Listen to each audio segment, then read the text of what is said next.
Well, WrestleMania weekend certainly started off with quite the bang, but was it a big bang that fizzled out? A medium-sized bang that just kept going and going and going and going and rolling and rolling and rolling and what?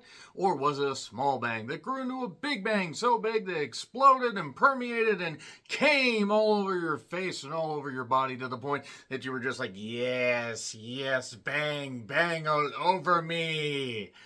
No, I don't know what I'm on about. I'm tired. Let's get to it. I'm John Renton with my review, WWE NXT Stand and Deliver 2024.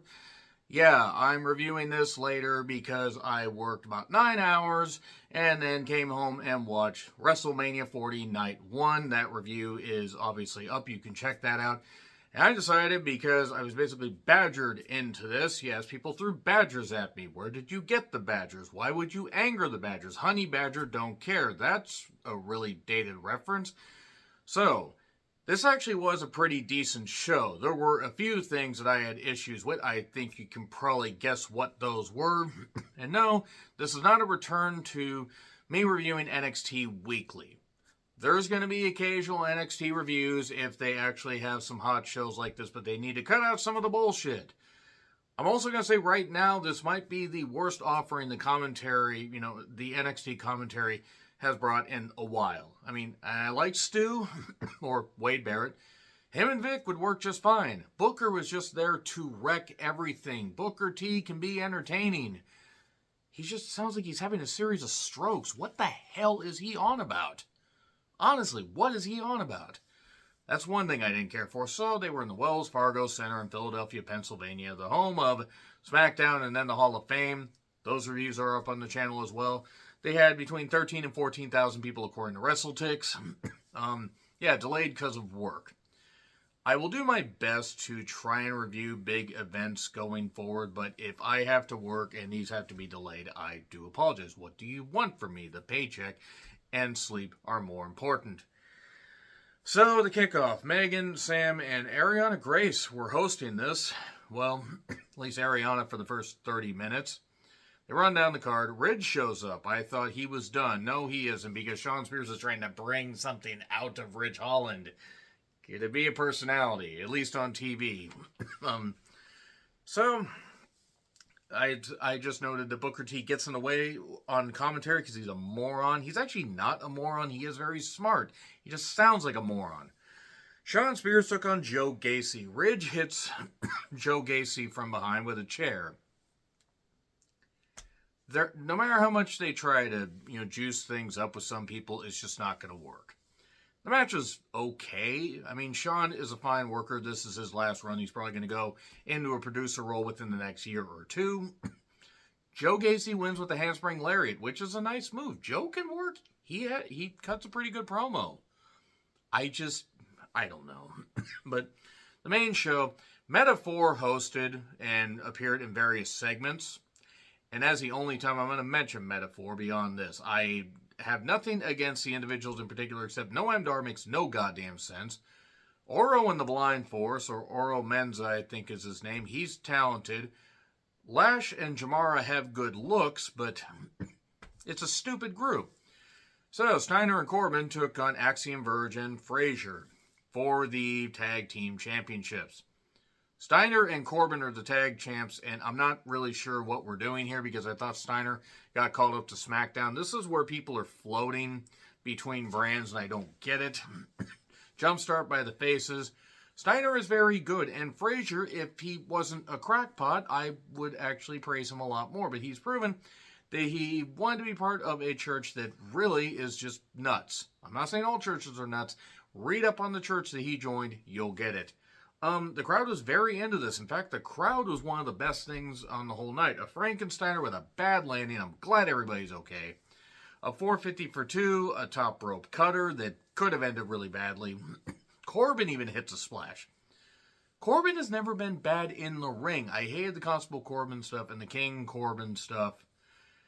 He doesn't strike me as anybody bad in the ring. Could have done without him knocking a particular friend of mine, because apparently that's just how he is, but nevertheless. We get a Phoenix Splash, and then that gets broken up and we get a Spear for 3. Was what it was. Crowd is into it. I think there was a little bit... Some of the high spots get on my nerves because sometimes it doesn't seem like anybody should be able to get up from that shit, but it is what it is. It was high-level work. So, basically, Julia is shown in the front row a little bit later on. I'm actually just going to mention, if they screw up with Julia, that's a real big mistake. Julia's a fucking star. One, she's talented in the ring. What little bit I've seen of her. Two, she is an absolute beauty, an absolute stunner, and can be somebody you could help build. You could actually build the company around. She's that good. That's no disrespect to the other women in the division. But we then get Obafemi versus Josh Briggs versus Dijak. I don't know what it is about Josh Briggs, but he just seems creepy and scuzzy to me. Am I just being weird, or is there something I don't know? Three-way North American Championship match. They have something with Oba. They really have something with Oba. Oba is very good, despite the fact that he's, I think, 22, 23, and he hasn't been on television all that often, or at least for that long. I don't understand why they had so much smoke like it was a PS1 game, like the first Silent Hill. Hey, wait, stop. Or like it was Turok, the dinosaur hunter. I like saying a word that rhymes with hunt, but I can't say it. It sounds like the British, or it's how the British people say the word can't. Big men smash into each other and do this actually wasn't a bad match. I could have done without the kick out at one and a couple things, but Dijak I don't really think they know what to do with, because he can deliver great performances. He can deliver great action. He's very good. He's very good for a tall guy. Very agile, very quick. Can hit a lot of impressive moves. Briggs, I just don't know what it is. Just something is not clicking with him. But Oba is a goddamn star in the making. A chokeslam by Briggs to Dijak while Oba was sitting in a chair, because it's a three-way, so it's no disqualification. Oba chants, more big men shit. We get an apron backdrop, hardest part of the ring. Oba hits an electric chair. And I think it was Dijak that had Briggs on his shoulders, that is, and then Oba manages to just hit an electric chair while there's a DVD variation. I don't know what the hell to call that. It certainly brought the house down. Might have brought the housing market down if they had not been careful. Big moves and feast your eyes. Then the referee gets pulled out. We get a barricade spear. The barricade spear is overused, and they need to stop doing that. They really need to stop fucking doing that. And I'm saying all companies. Because AEW's done it too, but WWE has been overly relying on it, and it gets annoying. The feast your eyes to Briggs, and then Oba comes in the frame, grabs Dijak, hits a powerbomb, slamming Dijak on the Briggs, and covers Briggs 1, 2, 3. So at least the right guy took the pin, and Oba retains the North American Championship. And then JC, Jane, my goodness, Kiana James, and Izzy Dame. I've kept up a little bit on NXT programming. I don't really know what to think of Izzy Dame. Nothing against her, but not sure. So with Jasmine Nix, who is in a sling, I don't know who Jasmine Nix is, against Fallon Henley, Kalani Jordan, and Thea Hale with Chase University. And my God, can you please stop with the Chase University stuff? Nothing against people in particular, but this stuff's embarrassing. This is the kind of stupid comedy bullshit that I do not like. And I'm already putting up with enough of it on Raw, on SmackDown, and on any AEW programs I happen to watch. And there's a bunch of bullshit on some New Japan shows. And I understand having entertainment, but the key word there is entertainment. And Chase University just ain't it, Chief. So the heels jump start. This was okay. JC is amazing, just as far as, like, you know, making the most of her TV time. Commentary was abysmal during this. Everybody was arguing for no reason, and Vic is better than that. So's Barrett. Booker ain't better than that. There's like a Spanish fly off the top that Kiana hit on the Fallon. Fallon seemed like she was legit hurt. I don't know if she hurt her back, hurt her arm. She really seemed like she was rocked, like she might have, like, I don't know what happened, but she was down for a while. I really hope she's all right, because that looked she was screaming. I was like, oh, she's selling. And then a couple seconds later, go, I don't think she's selling shit. Is she all right? Kalani hits a moonsault. Then Jasmine hits Kalani. The referee loses control. This is all about Thea getting her hands on JC Jane after the Chase University stuff with the calendar, with the women posing in the sexy poses and everything. And it is what it is. If you buy a deal, I don't care, a calendar. And then a Kimura gets locked on Izzy because Thea has learned submission skills.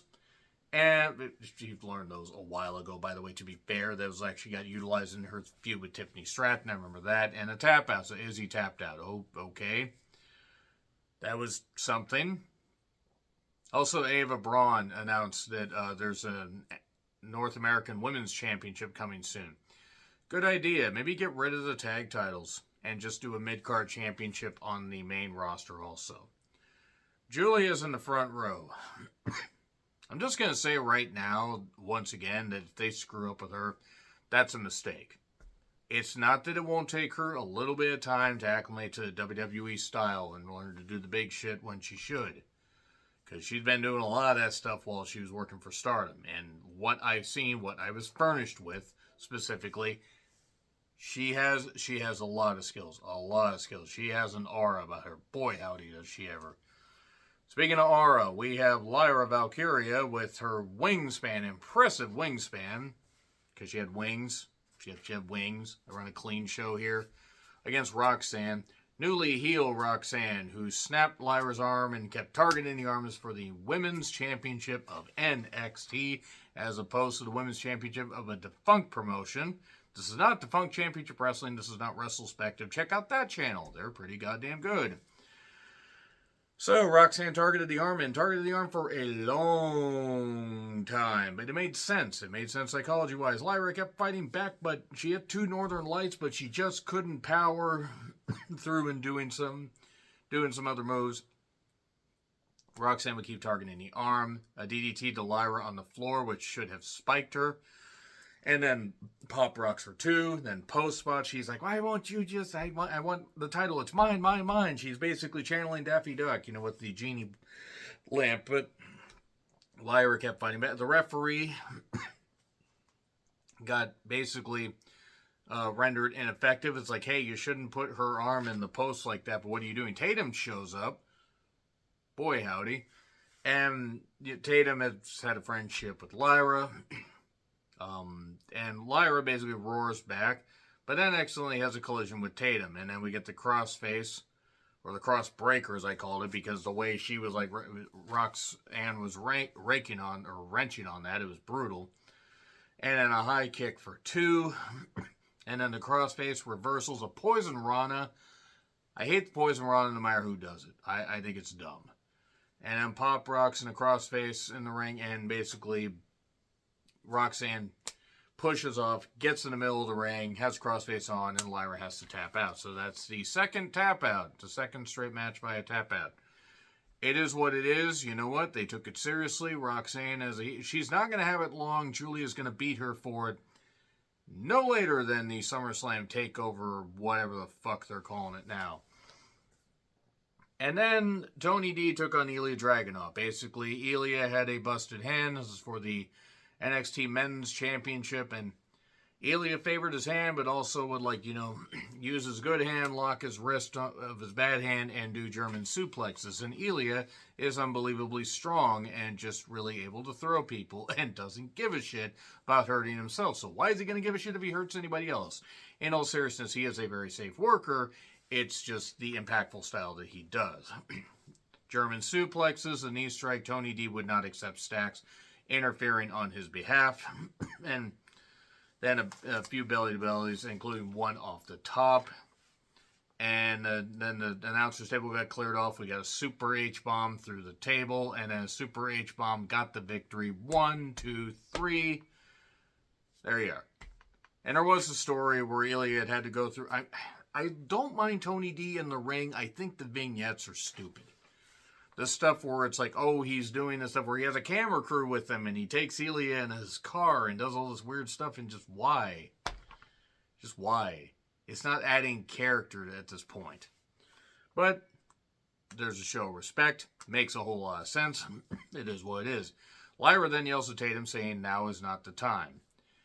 And I'm not saying here, but because Lyra is beat up, icing, and I hope she's all right. I actually just hope she was a little bit banged up from the match because her and Roxanne did a lot of high-impact stuff, and it is high-impact, line of sports and entertainment. So I expect she was probably sore. I just hope she's all right. I have to say, though, as far as Lyra, Lyra just, and I should have mentioned this before when, she made her entrance, Lyra might be one of the most naturally beautiful women in wrestling, and I mean that. She has a great look, has a good style. I see why people praise her in NXT UK, and why she's actually quickly become one of my favorites in NXT. She lost the title. She's going to still have feuds. They're probably going to build a feud with her and Tatum. Maybe they'll go after the tag titles and bring them back to NXT. I don't know. Maybe they'll both compete for the NXT North American Championship. North American Women's Championship. That being said, at least they're building something. And then Javon Evans, who's only 19, likes to flip and do a whole bunch of stuff. And, well, the hype package made him look fancy. I don't know who he is, but he seems happy to be there. Is he somebody worth checking out? Let me know in the comments. Mello makes his entrance. He's embracing his heel run. And then Trick gets a big pop. Whoop that trick, whoop that trick, whoop that trick. 2 African-American men headlining an NXT TakeOver, PLE, pay-per-view, whatever the fuck you want to call it these days. Big deal. They got big reaction there. This is a big goddamn deal. And, they took it seriously. Mello would end up, giving, he would give Trick some, stuff at the beginning. Could the understudy, the sidekick, the side trick, as it were, end up, beating his, former friend? Well, yes, that was the story. They would have to do that, and Mello obviously is going to be going into the main roster at some point. The buckle bump to Trick, so he hurt his ribs. Mello targeted him for quite a while. A lot of body part targeting here. It's like Ole Anderson took over, except Ole Anderson wouldn't have really liked this main event. If you know, you know. But a bicycle kick, some nice kicks. Then we got, a roll, a dive to the floor. That looked painful. A ref bump. And then a chair got used. Trick wore Mello out with the chair after Mello had used the chair on Trick previously, leading up to this whole thing. Another ref bump. That referee is totally ineffective. And then a second leg drop, or, leg drop attempt. Nothing but net. Second referee, 1, 2, kick out. And then the referee stops Mello from using the chair, takes it away. And then they do a do-si-do thing, and Trick suddenly hits the knee strike. That's his finish. 1, 2, 3, big pop. And Trick getting out of the shadow of Mello. And you know what? Mello can go to the main roster. Trick can go after the NXT Championship at some point. I'm not saying Trick ain't ready to go to the main roster, but I'm just saying there's more story for him to tell there. So overall, pretty goddamn good. A pretty good show, except for Metaphor existing as an entity and Booker T's rotten commentary and a few, flummoxes. But it was what it was. Let me know your thoughts in the comments. Like, share, subscribe, Twitter handle in the description. I'm John Ritlin. I'll see you soon.